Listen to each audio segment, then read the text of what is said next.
जुत्ती के नीचे रखूं ऐसे धर्म। अल्लाह सुब्हाना व तआला के नजदीक एक ही दीन सही है और वो दीन है इस्लाम। आखिर कितने मस्जिद के नीचे, सबके नीचे ये मुगलई गड़े पड़े हैं और इनको ये पूछते हैं। अस्सलामु अलैकुम रहमतुल्लाहि व बरकातुहू।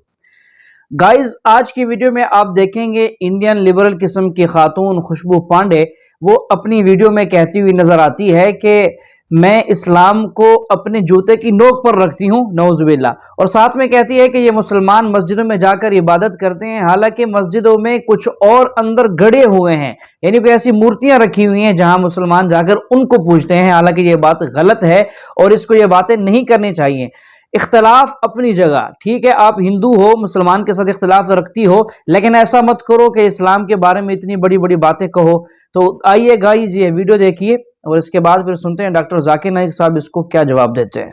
धर्म जुत्ती के नीचे रखूं ऐसे धर्म, नहीं मानना ऐसा कोई धर्म, नहीं मानना ऐसा भाईचारा। और जिन मुसलमानों को जो चाहिए था मिल गया उन्हें पाकिस्तान में। अब ये हमारा, ये हिंदू धर्म की बेटियां हमारी है, ये हमारे धर्म में रहनी चाहिए, उनको वहां नहीं जाने देना चाहिए। ये लोग मस्जिद के लिए मारामारी करते हैं और कहते हैं हम अच्छे मुसलमान हैं, तो क्यों मस्जिद के लिए मर रहे हो? और कौन है उधर अंदर, कौन गड़े पड़े हैं? कितने मस्जिद के नीचे एपीजे अब्दुल कलाम है? आखिर कितने मस्जिद के नीचे, सबके नीचे ये मुगलई गड़े पड़े हैं और इनको ये पूछते हैं। हम कहीं भी देखते हैं कोई भी धर्म में बेगुनाहों को कोई कातिल करना, जुल्म करना, ये नहीं लिखा। लेकिन हम देखते हैं दुनिया में कहीं भी मुस्लिम हो या हिंदू हो, बेगुनाहों के ऊपर जुल्म करते हैं। वो धर्म के प्रचार पर, जहाँ पर देखिए मुसलमान ज़्यादा है तो हिंदू के ऊपर, और हिंदू जहाँ ज़्यादा है तो मुसलमान के ऊपर। तो धर्म क्या है और ईश्वर ने, अल्लाह ने क्यों नहीं एक धर्म किया और एक धर्म ग्रंथ नहीं किया? ये मेरा क्वेश्चन है। भाई साहब का बहुत अच्छा सवाल है। भाई साहब का सवाल है कि धर्म के नाम पे कत्ल हो रहा है। जब मुसलमान मेजॉरिटी में तो हिंदू कत्ल होता है, जहाँ हिंदू मेजॉरिटी में तो मुसलमान के ऊपर कत्ल होता है। ऐसा क्यों? खुदा ने एक धर्म क्यों नहीं बनाया? बहुत अच्छा सवाल है। कुरान में लिखा है सूरह अल इमरान में, सूरा नंबर 3 आयत नंबर 19 में, इन्ना दीन इंदल्लाहिल इस्लाम, अल्लाह सुब्हाना व तआला के नजदीक एक ही दीन सही है और वो दीन है इस्लाम। अमन हासिल करना अल्लाह सुब्हाना व तआला के अहकामात के मुताबिक। अल्लाह ने, ईश्वर ने, भगवान ने एक ही धर्म भेजा, लेकिन वक्त गुजरते हुए लोग इसमें तब्दीली लाए। इसीलिए कुरान मजीद में लिखा अल्लाह ने एक ही दीन भेजा, एक ही धर्म भेजा, वो है अमन हासिल करना अल्लाह सुब्हाना व तआला के अहकामात के मुताबिक। इसे कहते हैं इस्लाम। आप चाहे अरबी में बोलो, चाहे इंग्लिश में बोलो, peace acquired by submitting your will to God, that is the only religion. और अल्लाह सुब्हाना व तआला ने हर दौर में पैगंबर भेजे, लेकिन जितने भी पैगंबर आए थे वो सिर्फ अपने वक्त के लिए महदूद थे और अपने लोगों के लिए थे।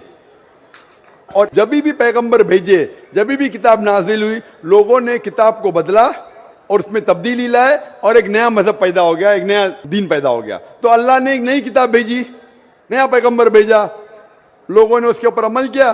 फिर चंद साल के बाद, 10 साल, 20 साल, 50 साल, 100 साल के बाद उसमें तब्दीली आए, लोग ने अपने फायदे के लिए उसे बदला और एक नया मजहब पैदा हो गया, एक नया धर्म पैदा हो गया। इस तरीके से अल्लाह ने कई किताबें नाजिल की और हमारे रसूल फरमाते हैं मोहम्मद सल्लल्लाहु अलैहि वसल्लम, अल्लाह ने 1,24,000 पैगंबर इस दुनिया में भेजे। लेकिन अल्लाह सुब्हाना व तआला ने आखिरी पैगंबर मोहम्मद सल्लल्लाहु अलैहि वसल्लम और आखिरी किताब, आखिरी वही कुरान मजीद 1400 साल पहले भेजी। और इसमें अल्लाह ताला फरमाते हैं कि क्योंकि ये आखिरी किताब है, ये सिर्फ मुसलमानों के लिए नहीं, सिर्फ अरबों के लिए नहीं भेजी थी, बल्कि सारी इंसानियत के लिए भेजी थी। और क्योंकि ये आखिरी किताब है, ये महदूद नहीं 10 साल के लिए, 100 साल के लिए, 1000 साल के लिए, जब तक क़यामत आएंगी उस वक्त तक के ये किताब सही रहेंगी। और क्योंकि मोहम्मद सल्लल्लाहु अलैहि वसल्लम आखिरी पैगंबर थे, वो सिर्फ मुसलमान या अरबों के लिए नहीं भेजे गए थे, वो सारी दुनिया के लिए भेजे गए थे। तो आज जो भी इंसान है, चाहे वो हिंदुस्तान में है, चाहे पाकिस्तान में, चाहे सऊदी अरेबिया में, चाहे यूएसए में, चाहे इंग्लैंड में, उसे आखिरी पैगाम अल्लाह का, खुदा का, उसके ऊपर अमल करना चाहिए, वो कुरान और आखिरी पैगंबर मोहम्मद सल्लल्लाहु अलैहि वसल्लम पे अमल करना चाहिए। फिर आपको अमन मिलेंगी और इंशाअल्लाह खून खराबा नहीं रहेगा। मैं मानता हूं आपकी बात कि अक्सर आप देखते मेजॉरिटी माइनॉरिटी पे जुल्म करता है। मैं आपसे पूछना चाहता हूं भाई साहब, इस किशनगंज में मेजॉरिटी मुस्लिम की है क्या हिंदू की है? सर मेरे को तो पता नहीं, मैं बंगाल से आया हूँ, किशनगंज के बारे में। बंगाल किशनगंज का नहीं, लेकिन आज सुबह को जब हमारे हिंदू जितने इदारे के प्रेसिडेंट थे, चेयरमैन थे, वो कह रहे थे कि किशनगंज में 65% मुसलमान हैं और 35% हिंदू है। उसके बावजूद इस किशनगंज ये मिसाल है हिंदुस्तान में कि कभी भी हिंदू मुस्लिम का राइट नहीं हुआ। धर्म के नाम पे किसी मुसलमान ने कोई हिंदू को ना कत्ल किया, ना हिंदू ने मुसलमान को कत्ल किया। एक पॉलिटिशियन एमएलए साहब कह रहे थे खाली वोटिंग के टाइम पे कभी कभी होता है हिंदू मुस्लिम के अंदर किसको वोट देना, उसको छोड़ के कभी भी यहां दंगे फसाद नहीं हुए। तो ये मिसाल है कि मेजॉरिटी में होने के बावजूद आप देखते कितना अमन है। और आप खुशनसीब है क्या मीडिया ये अमन को खराब नहीं कर रही। मीडिया को पता चल जाएगा मुसलमान अमन से रह रहे तो आपके अमन और शांति को अशांति में बदल देंगी। सबसे अच्छी मिसाल है कश्मीर। कश्मीर में देखो क्या हो रहा है, मीडिया आप देखेंगे, मीडिया इतना उसके पीछे लग गई कि शांति को अशांति में बदल दी। तो मैं अल्लाह से दुआ करता हूं कि किशनगंज का माहौल अमन रहे। आप मीडिया से बचिए, आप सही धर्म का पालन कीजिए, इंशाअल्लाह आपको अमन और शांति मिलेंगी। लेकिन आपके सवाल का जवाब यह है कि अल्लाह ने, ईश्वर ने, खुदा ने एक ही दीन भेजा है, वो है अमन हासिल करना। ईश्वर भगवान अल्लाह के जो भी अहकामात है उसको अमल में लाने के बाद, और हर इंसान अगर ये ढूंढे कि सही ईश्वर कौन है और उसका कहना क्या है, तो इंशाअल्लाह दुनिया में अमन रहेगा। लेकिन कई लोग नहीं चाहते कि दुनिया में अमन रहे, इसीलिए वो देखते हैं इस हमारे हिंदुस्तान में, सारी दुनिया में हिंदुस्तान एक ऐसा मुल्क है जहां सबसे ज्यादा मजहब के नाम पे राइट्स हुए, दंगे फसाद हुए। और इसका मैं ब्लेम डालता हूं हिंदुस्तानी नागरिक पे ने, हिंदुस्तानी पॉलिटिशियन पे, क्योंकि अंग्रेज ने हमारे देश को बांटा। अंग्रेज आए थे हिंदुस्तान में तिजारत करने के लिए, लेकिन हम पे हुकूमत की।